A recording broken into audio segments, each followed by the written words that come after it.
Առաջին ալիքի եթերում առավոտ լուսո weekend-ն է եւ ժամանակն է ներկայացնելու մեր առաջին հյուրին։ Նա ստեղծում է օծանելիքներ Հայաստանի բնության բույրերը համադրելով իր երևակայության եւ ոգեշնչումների հետ։ Մեր հյուրն է օծանագործ Ծովակ Ոսկանյանը, բարի լույս։ Բարի լույս։ Բարև ձեզ, շնորհակալ եմ հյուրընկալելու համար։ Մենք ենք շնորհակալ, որ ժամանակ գտաք եւ առավոտը կիսում եք մեզ հետ։ Նախ հասկանանք ինչպես եք եւ ինչպես է սկսվել ձեր առավոտը։ Առհասարակ Կիրակնորի առավոտները տարբերվում են թե ոչ։ Կիրակնորի առավոտները տարբերվում են իհարկե։ Ես հնարավորություն ունեմ մի փոքր ավելի քնել, ինչը շատ սիրում եմ առավոտյան։ Եվ առավոտը սկսել է շատ լավ։ Եվ հատկապես երբ բնության գրկում եք, հա, գուցե։ Դե վերջին ժամանակներս ցավոք չեմ հասցնում բնության գրկում անցկացնել առավոտները, բայց իհարկե լավ կլիներ։ Իսկ հանգստյան օրերին ինքներդ ձեզ հանգիստ տալիս եք օծանելիքներից եւ բույրերից, թե միևնույն է ամեն օր էլ կա օծանելիքը ձեր կյանքում։ Չէ, ես հանգիստը շատ կարևոր է իրականում, այո, ես աշխատում եմ գոնե հանգստյան օրերին հանգիստ ունենալ օծանելիքներից։ Շատ լավ։ Օծանելիք ստեղծելը, ինչպես ասում են, ամեն մարդու բան չէ։ Ինչպես միտք առաջացավ, դա ինչ ձգտում էր, որ ձեզ դրդեց այդ միտքը դարձնել իրականություն եւ ստեղծել օծանելիք։ Իրականում չեմ կարող ասել, թե ես ի սկզբանե նպատակադրված եմ եղել օծանագործ դառնալ, ավելի շուտ դա կարելի էր երազանք համարել, ընդ որում մանկական եւ անիրականանալի երազանք, քանի որ ինչպես գիտեք, Հայաստանում այդ մասնագիտությունը ոչ միայն տարածված չէ, այլև դրա կրթության հնարավորությունները չկան, այդ իսկ պատճառով դա մի թռուցիկ պատկերացում էր, որը շատ պատահական կերպով իրականություն դարձավ։ Իսկ որ ասում եք մանկական երազանք, փոքր ժամանակ ինչ որ օրինակ եք ունեցել, ինչ որ մեկը ձեզ ոգեշնչել է։ Ինչու մանկական երազանք, որովհետև ես ինչքան ինձ հիշում եմ, դա կարող է լինել 2 կամ 3 տարեկան, ես շատ հիշում եմ եւ տպավորված էի մայրիկիս օծանելիքներով եւ առհասարակ բույրերով ու օծանելիքներով եւ պատահական չէ, որ դեռևս 9-ից 10 տարեկան երևի կլինեի, որ ապրելով գյուղում ես փորձեցի օծանելիք պատրաստել եւ ստեղծել ու տատիկիս վարդերը, որոնք նախատեսված էին Մուրաբայի համար, վերցրեցի եւ ձերքի մսաղացով աղացի եւ փորձեցի դրանց հյութը քամելով ստանալ օծանելիք։ Դա կարելի ասել իմ առաջին ճակերտավոր օծանելիքն էր ու միգուցե ես այդ գործն անելիս երազում էի, որ դա մի օր ավելի լուրջ մակարդակով կանեի։ Իսկ այդ տեխնիկան ինքնուրույն էիք մտածել այդ ժամանակ, որ կարելի է օրինակ վարդի թերթիկները աղալ, թե ինչ որ միտեղ կարդացել էիք կամ տեսել։ Չէ, բնականաբար դա օծանելիք պատրաստելու տեխնոլոգիայից շատ հեռու է եւ դա իմ մանկական երևակայության արդյունքն էր, որ կարելի է Ինչպես կարելի է, հա։ թերթիկի հյութը քամել, իրականում այդ թերթիկը հյութել չտվեց, ինչպես մտան մսաղացի մեջ, այդպես էլ ճմրթված դուրս եկան։ Հետագայում իմ տատիկը, որ քիմիա եւ կենսաբանության ուսուցչուհի էր, ինձ խորհուրդ տվեց կիտրոնաթթու կիտրոնի աղ ավելացնել մի փոքր, որ գոնե քայքա ինչ որ մի բան դուրս գա, ես էլ ուրախանամ։ Ամենայն դեպս ճիշտ խորհրդով հարազատները եղել են ձեր կողքին ամենակարևոր շրջանում, բայց վերադառնանք հիմա դպրոցական տարիներ եւ հասկանանք հատուկ հետաքրքրություն քիմիա առարկայի նկատմամբ ունեցել եք թե ոչ։ Ես առհասարակ ունեցել եմ հետաքրքրություն բնագիտական առարկաների նկատմամբ, դա կարող է լինել քիմիա, կենսաբանություն կամ ֆիզիկա, առհասարակ ինձ միշտ հետաքրքրել է բնությունը, բնական երևույթները։ Իսկ դա ձեզ օգնել է հետագայում այդ հետաքրքրությունը։ Այո, իհարկե, ընդհանրապես ես կարծում եմ, որ մասնագիտության մեջ կայանալու հիմքում հենց հետաքրքրասիրությունն է ընկած, որը մարդուն մղում է ինչ-որ բան բացահայտելու, նորը գտնելու եւ բացահայտելու։ Որևէ բառով իսկապես չեք կարող բացահայտել այն ձգտումը կամ հատկությունը, որ ունեցել եք դուք օծանելիք ստեղծելու համար, բայց կարող ենք համարել, որ ոգեշնչվել եք ձեր մայրիկի օծանելիքի բույրով կամ բնությամբ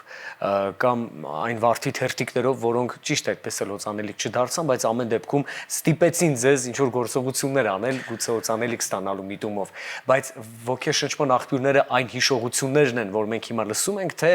ամեն դեպքում կառանձնացնեք ինչ որ աղբյուրներ, որոնք եղել են դրդապատճառ։ Ես կառանձնացնեմ ոչ թե ոգեշնչման աղբյուր, այլ հատկություն։ Ավելի շուտ դա աշխարհընկալման հատկություն է։ Մենք ունենք տարբեր զգայարաններ եւ ստացվել է այնպես, որ ես մանկությունից շատ մեծ կարևորություն եմ տվել հոտառության զգայարանին։ Այսինքն հոտառությունը ինձ մոտ ուղեկցել է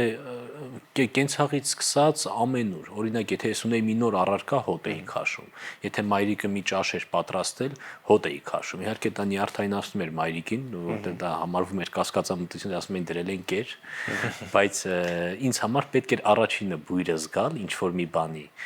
Եվ այդպես է եղել նաև բնության մեջ։ Օրինակ, ես ծաղիկների նկատմամբ իմ սերը պայմանավորված է այդ ծաղիկների բույրով։ Հնարավոր է ծաղիկը շատ շքեղ լինի, բայց եթե անուշ բույր չունի, ես չեմ սիրել այդ ծաղիկը։ Ես սիրել եմ այն ծաղիկները, որոնք հետաքրքիր բույր են ունեցել։ Այսինքն ես ընդհանրապես բույրին աշխարհընկալման, ընդհանրապես շրջապատի ընկալման մեջ շատ մեծ կարևորություն եմ տվել։ Իսկ տրամադրության փոփոխություններ որևէ բույրի շնորհիվ կարող եք ունենալ թե ոչ։ Կան հիշողության մեջ հաստատված բույրեր, որոնք անկախ ձեր կամքից միանգամից վառ տրամադրություն օրինակ կարող են ձեզ փոխանցել։ Հիշողության մեջ նստած են բույրեր, որոնք էմոցիոնալ առումով ունեն ազդեցություն։ Ես վստահ եմ, որ դա ոչ միայն ինձ մոտ, այլև բոլոր մարդկանց մոտ է այդպես, որովհետև բույրերը ասոցացվում են այն երևույթների հետ, ինչը որ տեղի ունենում մեր շուրջը, այդ բույրը զգալիս։ Եվ հատկանշական է, որ որոշ վայրի ցեղեր իրենք սովորություն են ունեցել իրենց գոտիների վրա սրվակներ կրել, որտեղ իրենք ունեցել են արոմատիկ բույսեր, եւ եթե իրենց կյանքում մի ինչ-որ մի լավ բան է տեղի ունեցել, իրենք կոնկրետ սրվակից հոտ են քաշել եւ այդ սրվակը փակել են եւ հետագայում այդ սրվակի հոտը շնչելով իրենք կարողացել են վերապրել տվյալ սրվակի հետ կապված հուշերը եւ ես վստահ եմ, որ բոլորիս մոտ էլ կան բույրեր, որոնք մեզ կտանեն դեպի մանկություն կամ ինչ-որ լավ հիշողություն եւ նաեւ հակառակը կարող է ինչ-որ մի վատ բանի հետ էլ ասոցացվել։ Այո։ Ձեր համար մանկության բույրը ո՞րն է։ Ձեր մանկության։ Գիտեք, ես չունեմ մեկ բույր, որը որ կարող եմ խտացնել, բյուրեղացնել եւ իմ ամբողջ մանկությունը ասոցացնել մեկ բույրի հետ։ Եվ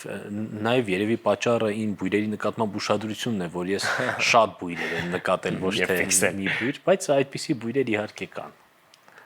Շատ լավ։ Սկսենք առաջին օծանելիքից, երբ դուք ստեղծեցիք, ինչ բույր ուներ եւ ինչից էր ստեղծված այդ օծանելիքը։ Դե Վարդենի մասին արդեն իմացանք, պրոֆեսիոնալ օծանելիքի մասին է պրոֆեսիոնալ օծանելիքից է։ Այո, առաջին օծանելիքը դա սահմանափակ քանակությամբ թողարկված օծանելիք էր եւ պատրաստված էր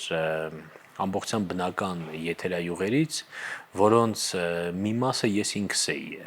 ստացել, այսինքն եթերայուղը թորել էի իմ կողմից աճեցված որոշ բույսերից, այսինքն դա բուսական բույր ունեցող օծանելիք էր եւ իր մեջ գրում էր հայկական բնաշխարհին բնորոշ բույսեր, օրինակ անդրկովկասյան կատվադաղց, հազարանթերթիկ եւ այլն։ Հետաքրքիր է, չէ՞ բայց։ Իսկապես հետաքրքիր է, ավելի հետաքրքիր է տեխնոլոգիան, որով ստեղծվում են օծանելիքները։ Յուրաքանչյուր օծանելիք տարբեր մոտեցում ունի, թե ընդհանուր տրամաբանություն կա բույր ստեղծելու գործընթացի եւ փուլերի միջև։ Տեսեք, մենք խոսեցինք երկու հասկացության մասին՝ օծանելիքի տեխնոլոգիա, որը իրականում շատ պարզ է։ Օծանելիքի տեխնոլոգիան դա արոմատիկ նյութերի եւ լուծիչի խառնուրդ է, տվյալ դեպքում արոմատիկ նյութերի եւ սպիրտի, դա շատ պարզ է։ Եվ հաջորդ հասկացությունը բույր ստեղծելու։ Այդ դա արդեն շատ ավելի բարդ է եւ կան որոշակի սկզբունքներ, իհարկե, պարտադիր կան, որովհետեւ եթե մենք ունենք կոնկրետ ստեղծագործական առաջադրանք, օրինակ մենք պետք է ստեղծենք ինչ-որ մի մրգի ակորդ, օրինակ դեղցի, մենք պետք է իմանանք, թե ինչ մոլեկուլներ են պատասխանատու դեղցի բույրի համար եւ այդ մոլեկուլներով ստանանք տվյալ բույրը։ Մեզ հիշեցրեք, խնդրում եմ, քանի տարի է որ զբաղվում եք պրոֆեսիոնալ օծանելիքի ստեղծմամբ։ Դա կարելի է համարել 2015 թվականից, այսինքն 11 տարի։ 11 տարի, սակայն 11 տարին իր մեջ ներառում է նաև հետազոտական փուլը, երբ որ դեռևս օծանելիք չէր թողարկվում եւ ես ուսումնասիրում էի արդեն պրոֆեսիոնալ։ Հենց այնպես հարցը չհնչեց, որովհետեւ կցանկանայի իմանալ, երբ ունենում եք օրինակ անհատական պատվերներ, փորձում եք ճանաչել այդ մարդուն կամ նրա բնությունը, որպեսզի մի փոքր նրա տեսակին համահունչ կամ նրա զգացողությունները նույնիսկ հաշվի առնելով բույրը ստեղծեք, որ հենց նրանը լինի։ հոգեբանական առումով նաև։ Իրականում հիմնականում անհատների համար պատվերներ չեմ անում եմ պատվերներ բրենդների համար եւ իհարկե բրենդի ներկայացուցչի հետ աշխատում ենք բույրի նկարագրի վրա եւ ես փորձում եմ ստեղծել այն բույրը, որը որ իրենց հոգեհարազատ պետք է լինի։ Սովորաբար ես աշխատում եմ բացահայտել իրենց ցանկությունները եւ իմ ցանկությունները չառաջադրել տվյալ դեպքում։ Լավ։ Քանի օծանելիք եք արդեն հասցրել ստեղծել։ Եթե հաշվում եք եւ եթե պահում եք հաշիվը։ Ես կարող եմ ասել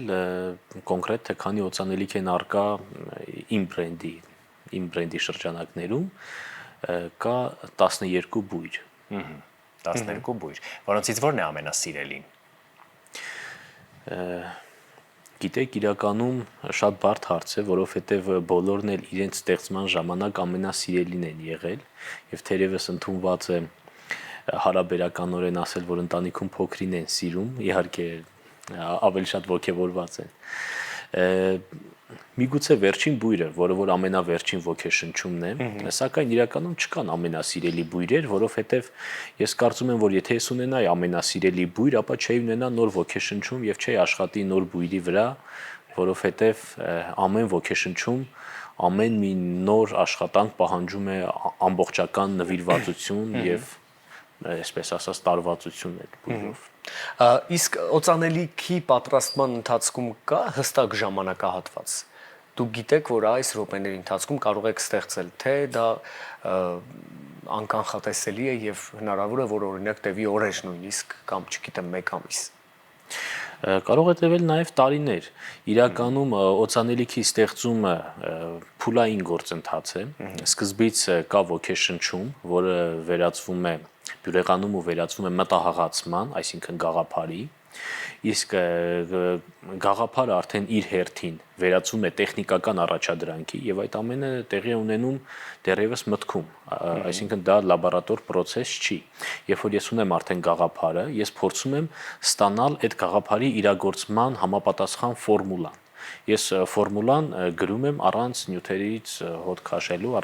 առանց լաբորատորիայի, արդեն պատկերացումով, որտեղ ես ճանաչում եմ ինգրեդիենտները, ես գիտեմ դրանց համակցությունը ինչ կարող է տալ եւ արդեն որոշակի ֆորմուլան ստանալուց հետո լաբորատոր պայմաններում դա ստացվում է եւ անցնում է հաջորդ փուլը, դա գնահատման փուլն է, որտեղ փորձում ենք պարզել, թե ստացված արդյունքը ինչքանով է համապատասխանում նախանշված մտահղացման եւ գաղափարին։ Անհամապատասխանության պարագայում առաջադրանքը նորից վերանայվում է, նորից ֆորմուլան ձևավորվում է արդեն խմբագրված տարբերակով եւ նորից այդ շրջանը էվալյուացիայի եւ այդ ամբողջը կարող է տևել ամիսներ։ Սովորաբար ամիսներ է տևում։ Իսկ ընդունելի եւ ոչ ընդունելի համակցություններ ու համադրություններ կան օծանագործության ոլորտում, կան աքսիոմատիկ բանաձևեր, սրա հետ չի կարելի համադրել օրինակ։ Գիտեք, կան չի կարելիներ, որոնք վերաբերվում են օծանելիքի անվտանգությանը, այսինքն կան ինգրեդիենտներ, որոնց թույլատրելի սահմանը գերազանցելու դեպքում դա չի համապատասխանի անվտանգության նորմերին ու չափանիշներին։ Օծանելիքի անվտանգությունը ո՞րն է։ Դե օծանելիքը մաշկին հպվող նյութ է եւ անվտանգության պահանջներ կան, այդ թվում եւ մեր երկրի համապատասխան մարմինների կողմից, նաև եվրոպական չափանիշներն են շատ խորը, քանի որ օծանելիքի նյութերը կարող են առաջացնել ալերգիա, կարող են ունենալ տոքսիկ եւ գրգռող ազդեցություն, եւ անվտանգության չափանիշները պահպանելը չափազանց կարեւոր է, որպեսզի օծանելիքի օգտագործման արդյունքում մարդկանց առողջությանը վնաս չհասցվի։ Դրանով սահմանափակված ենք, իսկ ստեղծագործական առումով որևէ սահմանափակումներ չկան։ Ամենատարօրինակ ձեզ համար համադրությունը, որ արել եք եւ ստացվել է եւ իսկապես հաճելի բույր է եղել, կհիշեք։ Դա վերջին բույրն է, իրականում, որը որ ամենատարօրինակն է, այսպես ասած, եւ շատ զարմանալի համադրություն է եւ իր մեջ պարունակում է երկաթի, պլաստիկի, էլեկտրոլարերի եւ միկրոսխեմաների բույր, որը խորհրդանշում է post-industrial տեխնոգեն աշխարհը եւ այդ նորամուծությունները գիտության եւ ինդուստրիայի մեջ։ Ինչպես է այս բույրը ստացել, վստահ եմ ոչ աղալով, ինչպես վարդերի դեպքում, չէ։ Այո, այս բույրը 100%-ով սինթետիկ է, այսինքն իր մեջ չկա որևէ բնական նյութ եւ դա եւս բույրի գաղափարի հիմքում է դրված, քանի որ մարդիկ վախենում են սինթետիկից համարելով այն ավելի վնասակար եւ ոչ ապահով։ Այս բարագը իրական դա այդքան էլ այդպես չի, որտեղ սինթետիկ նյութերը կարող են լինել շատ անվտանգ եւ բնական նյութերն էլ իրենց երթին կարող են լինել վտանգավոր, որոշ դեպքերում խոսքը ոչ բոլորի մասին է։ Եվ ես այս բույրը ստանալուց շատ հետաքրքիր սկզբունքով եմ աշխատել, ես վերցրել եմ ինգրեդիենտներ, որոնք իրականում մեզ ծանոթ ինգրեդիենտների մի մաս են, իր այդ բաղադրիչները։ Օրինակ մի մոլեկուլ, որը կոչվում է ուլտրավանիլ, դա վանիլի մեջից է, սակայն վանիլի բույր չունի, ավելի շատ ծխի բույր ունի, կամ վարդի օքսիդը, որը որ վարդի մոլեկուլյար կազմում հանդիպում է, սակայն առանձին մետաղի հոտ ունի։ Եվ այդպես մեզ ծանոթ նյութերից անծանոթ մոլեկուլները եւ չիդենտիֆիկացվող մոլեկուլները վերցնելով ես փորձել եմ ստանալ մի абստրակտ բույր, որը որ իրականում մեզ ծանոթ ոչինչ չի հիշեցնի եւ ավելի շուտ կհիշեցնի ինչ որ ինդուստրիալ եւ տեխնոգեն ինչ որ մի բան։ Եվ միևնույն ժամանակ այդ բույրը բավականին կրելի է, այսինքն որպես օծանելիք կարող եք օգտագործել եւ որևէ ինչ որ խնդիր կենցաղում կամ ընդհանրապես չի առաջացնի, դուրեկան է, այսինքն այստեղ նաև շատ կարևոր առաջադրանք է եղել, որ տարօրինակ գաղափարը դարձնել մարդուն դուրեկան, այսինքն այդ տարօրինակության պահպանման պայմաններում նաև քիմքին հաճելի։ Հենց նոր դուք պատմեցիք, թե ինչի մասին է ձեր վերջին ստեղծած օծանելիքը։ Եկեք մի փոքր թեման ավելի լայնացնենք եւ հասկանանք առհասարակ ինչի մասին են պատմում ձեր ստեղծած օծանելիքները եւ կարծո գաղափարական մի այսպես կարևոր գիծ, որը պիտի բնորոշ լինի բոլոր օծանելիքներին, որ ստեղծում եք։ Միակ գիծը, որը որ բնորոշ է բոլոր օծանելիքներին, դա այն է, որ դրանք բոլորը իմ անձնական ոգեշնչումների արտացոլումն են եւ բյուրեղացումը։ Իսկ ամեն առանձին բույր կարող է լրիվ առանձին ոգեշնչում լինել։ Դրանք պատմություններ են, որոնցով ես կիսվում եմ արդեն olfactive մեթոդով, այսինքն բույրի մեթոդով։ Դա կարող է լինել օրինակ մի վարդի պատմություն բույրը, որտեղ ես վերոնշյալ պատմությունն եմ պատմում։ Այնտեղ կա այդ մեր մուրաբայի վարդը, այնտեղ կա ցիտրուսային նոտաներ, որոնք խորհրդանշում են այդ պայծառ մանկության օրերը։ Ես ունեմ բույր, որը որ մեկ ուրիշ ծաղկի մասին է, ունեմ մրգային բույրեր։ Դրանք ոգեշնչման արդյունքներ են կամ որևէ պատկեր, որը ես կոնվերտացիա եմ արել բույրի տեսքով եւ ցույց եմ տալիս այդ մոտեցմամբ։ Ձեր ամենահայտնի օծանելիքներից մեկը դեղցի այսպես նոտաներ ունի, դա ինչ պատմություն ունի եւ ինչ անձնական ոգեշնչում կա։ Դա թերևս առանձնանում է իր պատմությամբ, որովհետեւ սիրելի միրգն է պարզապես։ Դեղցի իմ սիրելի մրգերի շարքում է, սակայն այդ բույրը ստեղծվել է պատահականորեն։ Մեկ այլ բույր ստեղծելու ճանապարհին ես շատ պատահականորեն մի բաղադրիչ, որը որ կոչվում է գամմա ունդեկալակտոն կամ դեղցի ալդեհիդ, ես շատ պատահականորեն դա 10 անգամ շատ ավելացրեցի, որովհետև 1% լուծույթով սրվակի փոխարեն վերցրել էի 10% լուծույթով սրվակը եւ գիտեի թե 1%-ից եմ ավելացնում,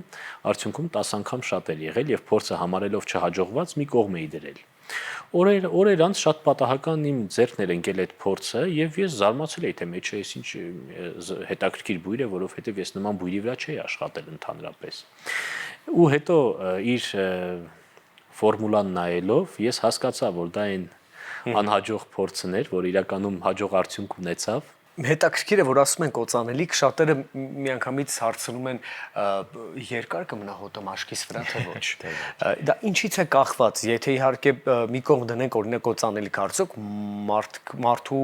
մաշկի առանձնահատկություններից է նաև կախված, թե ինչքանով երկար այդ բույրը կմնա քո մաշկի վրա կամ նոտաները որքանով կբացվեն եւ այլն եւ այլն։ Մի փոքր այս հարցի շուրջ խոսենք։ Այո, շատ կարևոր հարց է, այնքանով որ բոլորին է դա հետաքրքրում եւ բոլորը բույրի մնայունությունը նաեւ կապում են տվյալ օծանելիքի որակի հետ։ Իրականում դա ամենևին այդպես չէ։ Ինչ վերաբերվում է մաշկին, ապա մաշկի հատկություններից շատ է կախված, քանի որ մաշկը կարող է լինել յուղոտ կամ չոր, կարող է լինել տաք եւ սառը, իսկ արոմատիկ մոլեկուլները դրանք ճարպալույծ են, դրանք մի մասը կարող է ներթափանցել ենթամաշկային ճարպի տակ, մյուս մասը ցնդել, բնականաբար չոր մաշկից ավելի շուտ կցնդի, տաք մաշկից ավելի շուտ կցնդի, սակայն այնուամենայնիվ, եթե մենք խոսենք չեզոք պայմաններում, այսինքն թղթի վրա կամ բամբակի վրա ինչքան բույրը կպահի, ապա այստեղ շատ կարևոր են ոչ թե բույրի կոնցենտրացիան, ինչպես շատ մարդիկ են պատկերացնում, որ ինչքան խիտ է պատրաստված օծանելիք, ապա այնքան երկար կմնա, այլ բույրի բաղադրիչների առանձնահատկություններից։ Կան մոլեկուլներ, որոնց քաշը ծանր է եւ իրենք դանդաղ են ցնդում։ Կան մոլեկուլներ, որոնք արագ են ցնդում։ Օրինակ ցիտրուսային բոլոր նյութերը ավելի արագ ցնդելու հատկություն ունեն եւ իրենց բույրը շուտ է անցնում։ Իսկ փայտային, օրինակ ամենաերկար մնայուն բույրերից է վանիլային բույրերը։ Եթե մարդիկ ուզում են շատ երկար մնայուն բույր, ապա խորհուրդ կտամ վանիլային բույրեր, որովհետեւ վանիլինը թեկուզ եւ ամենաէժան մոլեկուլներից է, այնուամենայնիվ ամենամնայուն մոլեկուլն է։ Թղթի վրա 700 ժամ բույրը կարելի է զգալ վանիլի եւ կան նաեւ շատ թանկ մոլեկուլներ, որոնք շատ քիչ են մնում։ Ես օծանելիքը համարում եմ կոմպոզիցիա եւ մնայունությանը շատ մեծ դեր չեմ տալիս, ավելի շատ բույրի հուզական կողմն եմ կարևորում, թե ինչ էմոցիաներ է առաջացնում բույրը, այլ ոչ թե ինչքան երկար է մնում։ Հետաքրքիր է, դուք խոսեցիք օծանագործի ստեղծման տեսանկյունից պատմության մասին, այսինքն ինչ պատմություն է օծանագործը դնում օծանելիքի մեջ, բայց նաև այդ օծանելիքը օգտագործելով մարդը եւս իր պատմությունն է, չէ՞ պատմում իր ընտրությամբ օծանելիքի եւ այս առումով ձեր տպավորությամբ մարդը պիտի միշտ մեկ օծանելիք կրի, թե յուրաքանչյուր օր կամ յուրաքանչյուր շրջան պիտի իր բույրն ունենա։ Շատ հետաքրքիր հարց է, իրականում ես այդ մասին մտածել եմ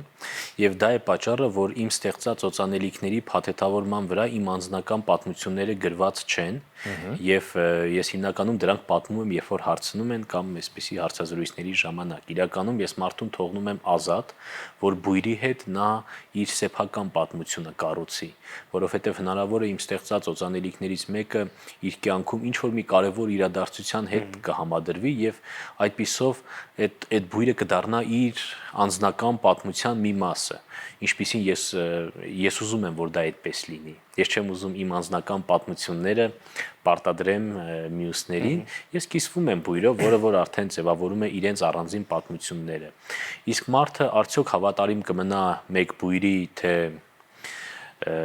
բույրերը կփոխի, դա ես կարծում եմ, որ ցանկացած մարդու կամքի դրսևորումն է եւ ես ընդհանրապես մարդկանց խորհուրդ եմ տալիս օծանելիք ընտրելիս առաջնորդվել միայն ու միայն սիրով, այսինքն ինչ են սիրում, ինչ է դուր գալիս։ Օծանելիքը ի տարբերություն օրինակ մաշկի խնամքի միջոցների չունի որակական հատուկ հատկություններ, որ կոնկրետ մի խնդիր ավելի լավ է լուծում։ Օծանելիքը ունի մեկ խնդիր մարդուն հաճույք պատճառել եւ օծանելիքից մարդը պետք է օգտվի եւ արժե որ օգտվի այնքան, ինչքան որ այդ օծանելիքը մարդուն հաճույք է պատճառում եւ սիրելի է։ Եվ սիրելի է իհարկե։ Շատ լավ։ Կան բույրեր, կան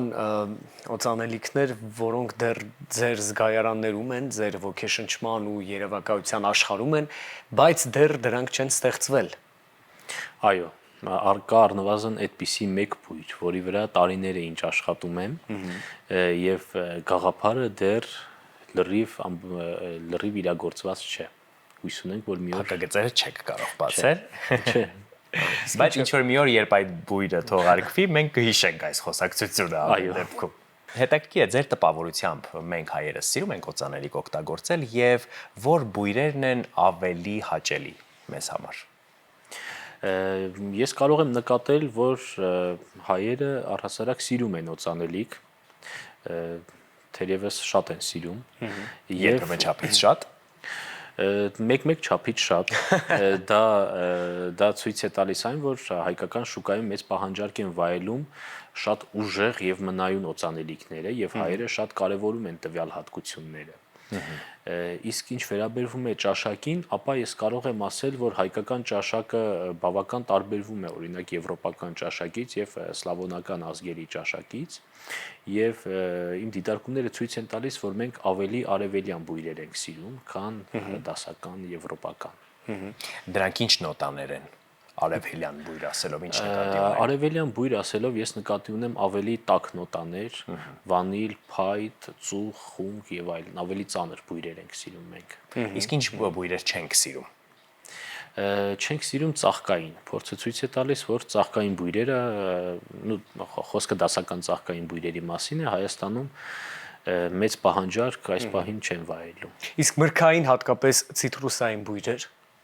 Մրգային սիրում են, ցիտրուսային բույրեր եւս սիրում են, բայց հիմնականում ավելի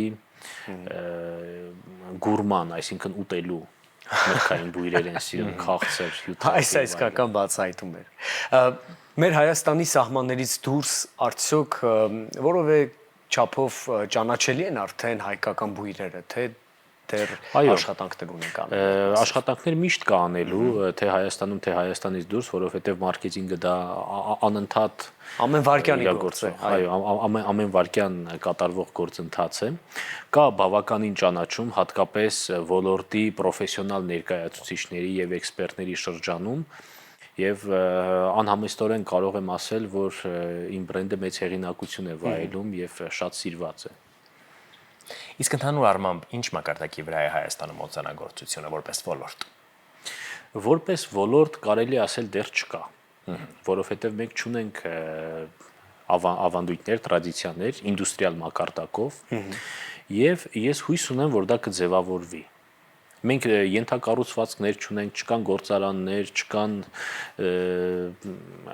բաղադրիչների դիստրիբյուցիայով զբաղվող ընկերություններ, այսինքն կարելի ասել, որ օրորոցում է օծանագործության ինդուստրիան Հայաստանում։ Հետաքրքիր է, սովորաբար մարդիկ որպես նվեր են հաճախ ընտրում օծանելիքը, այլ մարդկանց նվիրելու առումով, բայց արդյոք դա ճիշտ է։ Չպիտի անձը ինքնուրույն ընտրի իր բույրը, ինչ եք կարծում։ Իրականում օծանելիքը որպես նվեր նվիրելը մի քիչ ռիսկային է եւ քանի որ օծանելիքը շատ անձնական իր է, այսպես ասած, եւ իրականում արժե, որ մարդը ինքն իր օծանելիքն ընտրի, սակայն հաճախ, եթե մարդիկ շատ իրար մոտ են եւ իր նախասիրությունը գիտեն կամ գիտեն կոնկրետ սիրելի բույրը, կարող են նվիրել, իսկ հակառակ դեպքում դա պետք է գրի խորհրդանշական բնույթ, այսինքն մարդը պետք է չսպասի, որ օծանելիքը կհավանեն, որտեղ հնարավոր է եւ չհավանեն, եւ մարդը պետք է դրան պատրաստ լինի։ Մարդու ճաշակը հնարավոր չէ կանխատեսել, դա շատ ռիսկային նվեր է։ Ձեզ օծանելիք նվիրում են։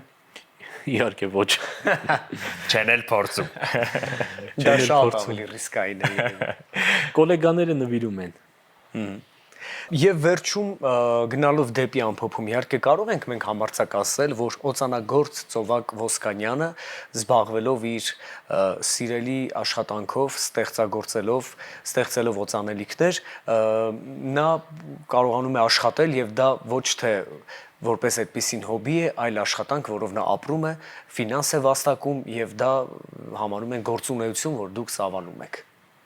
Ուրախությամբ կարող եմ ասել, որ այսօր դա այդպես է։ Դա իմ հիմնական եւ միակ աշխատանքն է, որը որ իմ նաեւ ապրուստի միակ միջոցն է։ Սա աշխատանք է եւ ապրուստի միակ միջոցը։ Այո։ Շատ լավ, մենք շնորհակալ ենք ձեզ բուրումնավետ հարցազրույցի համար, շատ հաճելի էր։ Ես մոտավոր արդեն պատկերացնում եմ ձեր լաբորատորիայում ինչ է կատարվում ու եթե դեմ չեք, մի օր մեզ հյուրընկալեք, ես օրինակ մեծ սիրով կգամ եւ կհետևեմ թեկուզ ընթացքին եւ առհասարակ այն միջավայրին, որ ստեղծված է այդտեղ, որովհետեւ դա շատ հետաքրքիր է։ Իրականում իսկապես հետաքրքիր է եւ ես ձեզ սիրով հրավիրում եմ։ Մուտքը խստիվ չի արգելվում։ Չէ, մուտքը ընդհանրապես օծանելիքի սիրահարների համար միշտ ազատ է։ Շնորհակալություն։ Դե ինչ, մենք շարժվում ենք առաջ եւ շարունակում ենք եթերը երաժշտությամբ։